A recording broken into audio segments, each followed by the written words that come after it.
Hi everybody, it's another day in New York and we're headed to the Apollo Theater right now.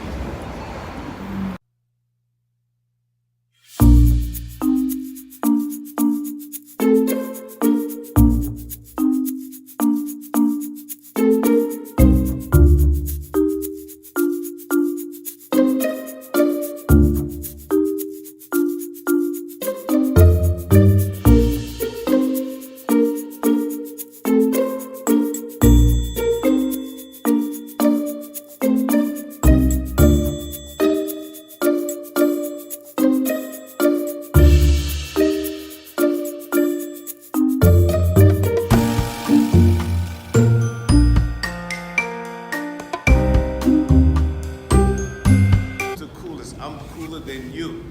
And then hip hop turned to something else. Gangster rap, then they started calling women out of their name, and then they started talking about sex in their lyrics and whatnot. But it started initially by bragging about who's the coolest, and I'm partying to the break of dawn, you know, and all that stuff, right?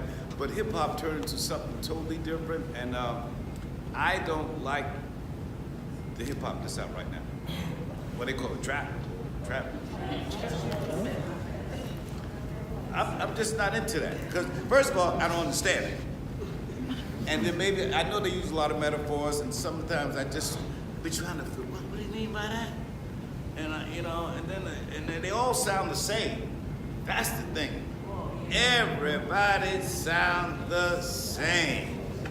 Back in the day, you could tell Rakim from LL Cool J. You could tell Kool Moe Dee from Big Daddy Kane.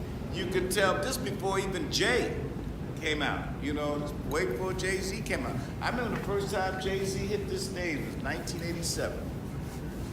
Nobody knew who this dude Jay-Z was. Nobody knew who he was, you know. I've been so fortunate to see so much happen, guys, you know. I'm telling you. So we're gonna, the reason why I mentioned that, because we're gonna put on a little mock amateur night show. You guys wanna have some fun? Yeah. Have some of y'all come up here. If you wanna sing a little bit of a song, or spit a quick 16, or do a little dance, or do a little monologue, and so we're gonna do that, Michael, all right? We're gonna do that, Mary. So we're gonna, Fernanda, you wanna come up here and do something? So we're gonna do that, right? Check this out. And then, excuse me, then after that, I have something to show you, our wall of signatures. Everybody rocks the stage. And most people think it's like only African-American culture. That is not true. It never was the case, but that's what people think. Well, I call it, that's his story. Well, they call it history, but that's just his story. It's not necessarily the truth. There are two different things. His story, the truth. Two different things, totally different. A lot of people think the only black people rock the stage. I thought the same thing when I was coming up as a kid. I thought the only black people performed the Apollo because my grandparents, my parents, my aunts and uncles, they came in, all the people they talked about were black, right? I'm not from Harlem, by the way. I'm from Mount Vernon, New York. I'm like half hour away from here. My mother was born here in Harlem, right? So Harlem is in my soul, but I only lived here for a little while. Then I don't live here anymore, but I lived here. So I saw a lot of African-American entertainers here, but I saw also white brothers and sisters, Latino, Asian, Indian, everybody rocks this stage. And the proof of that is on our wall of signatures. When people perform here, they sign their names on the wall. When people who are celebrity status come here, we ask them if they don't mind, if they would mind signing their names on the wall. It is so cool. And then I'll show you the dressing room, and then if we have time, I bet we've never been up to the top of the group, have we? Yeah, we'll take you guys to the top. So, you guys have to be somewhere by a certain time? No. Where? You going to Sylvia's? Don't go to Sylvia's. You know what Sylvia's is? It's a restaurant. It is. Yo, get ready to eat some good food. I'm telling you, man. Y'all came all the way from Indiana to Harlem and eat some good food. So, y'all hungry? Sylvia's gonna take care of that when they take you to Sylvia, and it's only a couple. One of the reasons why I created the Apollo Tours, because I wanted people to know the truth about this theater, you know, rather than his story, you know, because I used to hear a lot of stuff about the Apollo Theater, and then when I started working here, I've been here working off and on for 54 years. So I really know a lot about this theater that was different than what I heard when I was out there. So guess what I found out? I found out that this building wasn't always called the Apollo Theater. That's first of all, right? This building was built in 1914. And when it was first built, the building was called Hertig and Siemens New Burlesque Theater. This was a burlesque house. You guys know what burlesque is? That's why they got those. Sorry about that, young. But this was a burlesque house. It was also a segregated theater. What I mean by segregated, African Americans weren't allowed to come in here at all in this theater. Can you imagine? This is Harlem, right? But black people were not allowed to come in this theater in 1914 when the theater was built. And that's only because Harlem was totally different back then than it is right now. See, we like to think about Harlem in the sense of it's like an African American community, right? You hear about Harlem, you think about black folks, right? Well, that wasn't the case originally.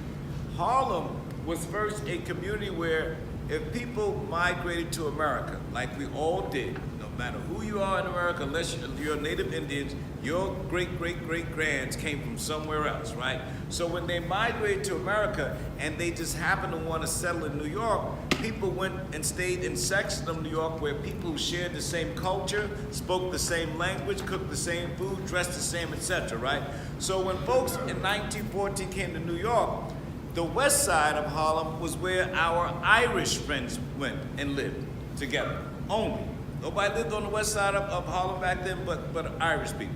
The east side of Harlem back then was where only our Italian and Latino friends lived. Nobody lived on the east side but Italian, Latino. That's the name Spanish Harlem, or you've heard that, or El Barrio. That's on the east side, right? Now, where we are right now, as far as your eye can see, this whole area was originally where our Dutch and Jewish friends lived, right? The word Harlem is Dutch. See, there's a city in the Netherlands called Haarlem, and it's spelled Haarlem. And the reason why the Dutch have so much influence over this island, because you know New York is an island, right? You either had to come across a bridge to get into New York, you either had to fly into New York or come through a tunnel, right? So this is an island, and this island, way back in the 1800s, 1500s, was inhabited by Native Indians, right?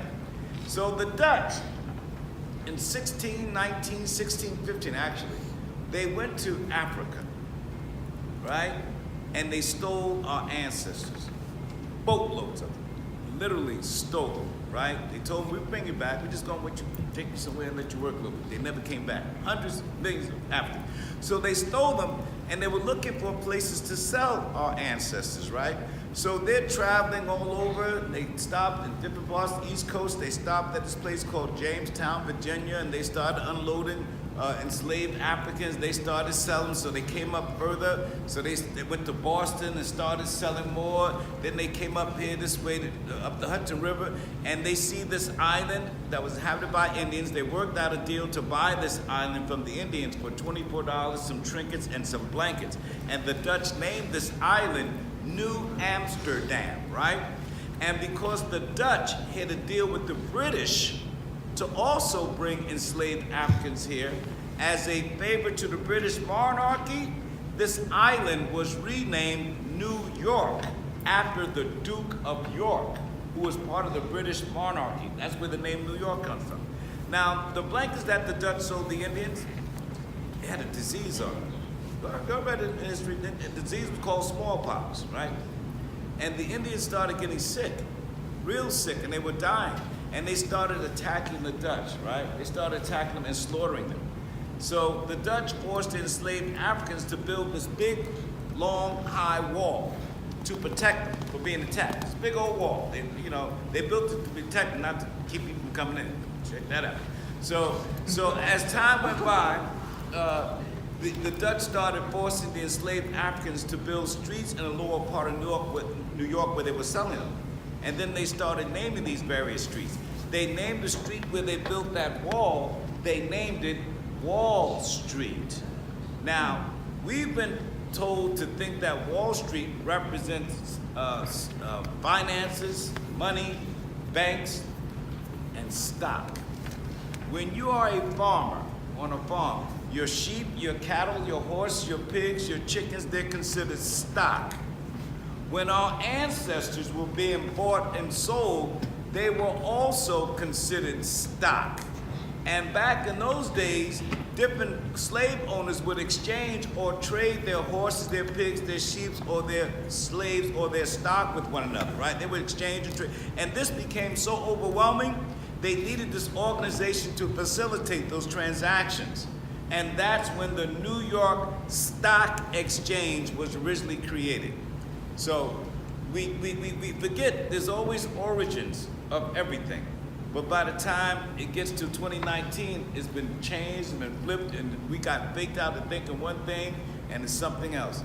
If you ever think that they're gonna stop having their foot on our neck in this country, you are wrong. It ain't never gonna happen. And we can fight, and we can scream, we can protest, we can yell all we want. Because this country was built on racist, drunk men from Europe. Who runs the country right now? Case closed, Your Honor. All right, and it ain't gonna stop. We just gotta make it a little better. Because you gotta understand, we love this country. We helped build this country. We were forced to build this country and work or do labor, and they get paid for it. People forget that. Everything in this country was done by our ancestors. We never got paid for it, and we're still getting kicked in our face. Gotta say something else. Lord have mercy. Got the kids was here. All right. But this is what it is. All right.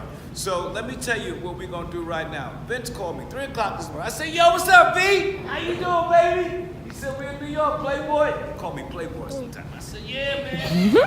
He said, "I got some of the best talent in Indiana." And then Mary, I said, "Hold on, Mary's on the phone." Mary said, "Billy." I said, "Hey, girl." She said, "I'm here with my sister, my daughter. We in New York." I said, "What?" See, Mary, they could sing. They sing like you would not believe. I said, "Hold on, Mary." Michael's on the phone. I said, "What's up, Mike?" Mike said, "I'm coming with the kids from Brooklyn." I said, "Yeah. Those kids, they can rap. They're from Brooklyn. I live in Brooklyn, so I know how they get down. They can rap, they can dance, they know how to do the wop this, wop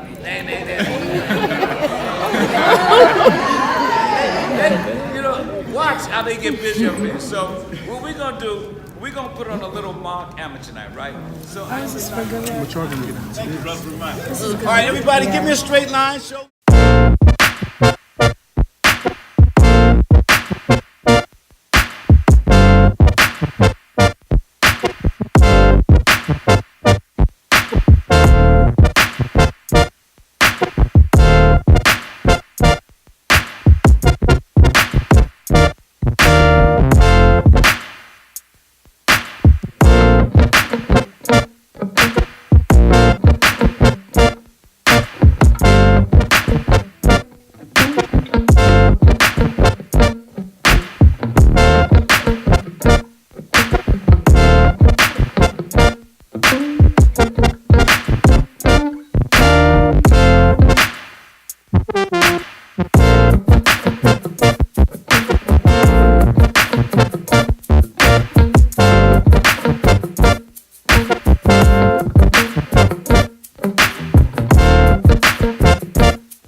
Hey you guys, so today we have been just moving.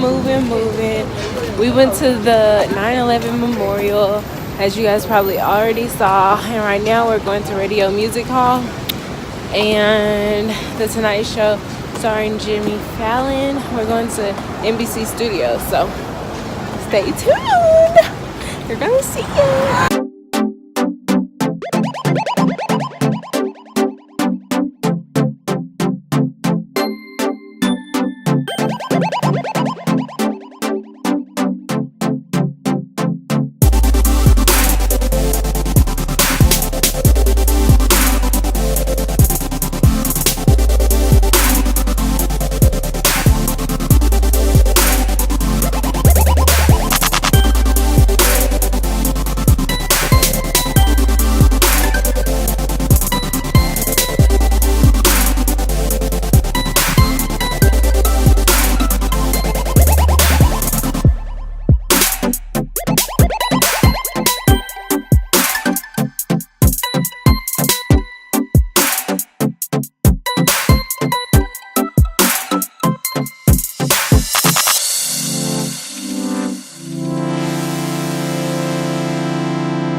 So we made it to the airport and we're going back to New Orleans.